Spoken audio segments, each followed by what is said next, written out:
আসসালামু আলাইকুম বন্ধুরা, সবাই কেমন আছেন? আলহামদুলিল্লাহ, আমি ভালো আছি। আজকে আপনাদের মাঝে একটা ভিডিও নিয়ে আসলাম, দারুণ একটা ভিডিও। ভিডিওটা হচ্ছে এই কাদা নিয়ে। এই যে কাদা, এটা কিন্তু রাস্তার মানে বাজার থেকে বেরোনোর যে ভিতর দিয়ে একটা রাস্তা আছে, সেই রাস্তা এই যে নিম্নচাপের কারণে যে একটুখানি পানি হয়েছে, যে এমন খারাপ অবস্থা হয়েছে, যেহেতু ভিডিওটা করার কারণ এরকম কাদা রাস্তা কিন্তু সচরাচর দেখা যায় না এখন। দেখছেন আপনারা কি অবস্থা, এর ভিতরে সব কিন্তু আশেপাশে সব বাড়ি আর মাঝখান দিয়ে ধরেন ওই রাস্তা, তা কি একটা অবস্থা। সামনে আমাদের আমির চাচাও রয়েছে।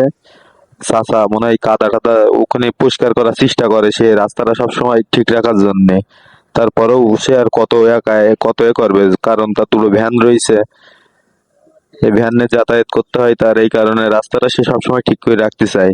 দেখি আমির স্যার সাথে আমরা একটু কথা বলবো, সবাই দেখতে থাকুন। তা তুই কি বলছিস? এর জন্য তোরও তো হেল্প হেল্প লাগবে। তা কি বলছিস শোন। বলছি যে আমি চাচ্ছি যে তোরা এই আশপাশের তো যা মানুষ আছিস সবাই মিলে মনে কর যে এক একজন মাথা প্রতি 20,000 করে টাকা দিবি। 20,000? হ্যাঁ, এক একজন। আমি 400 টাকা করে মিললাম, তাই কেউ রাজি হয়নি। মানে আমি ওই যখন ভেঙে না, হ্যাঁ, ওই খোয়া দিয়ে এটা পূরণ করে দিয়ে পাকা করে দিচ্ছে, কেউ রাজি নাই বলে আমি এক একজন 400 টাকা কিরে আমি অ্যাডভান্স দিতে চাইলাম। একা? হ্যাঁ, আপনারা শুনলেন আমাদের আমির চাচার বক্তব্য।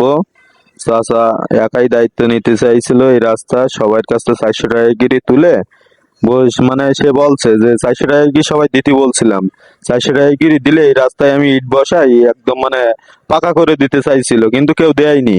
কিন্তু দেওয়া উচিত ছিল, সেই সময় যদি দিত তাহলে এই রাস্তাটা আজকে এরকম অবস্থা হইতো না।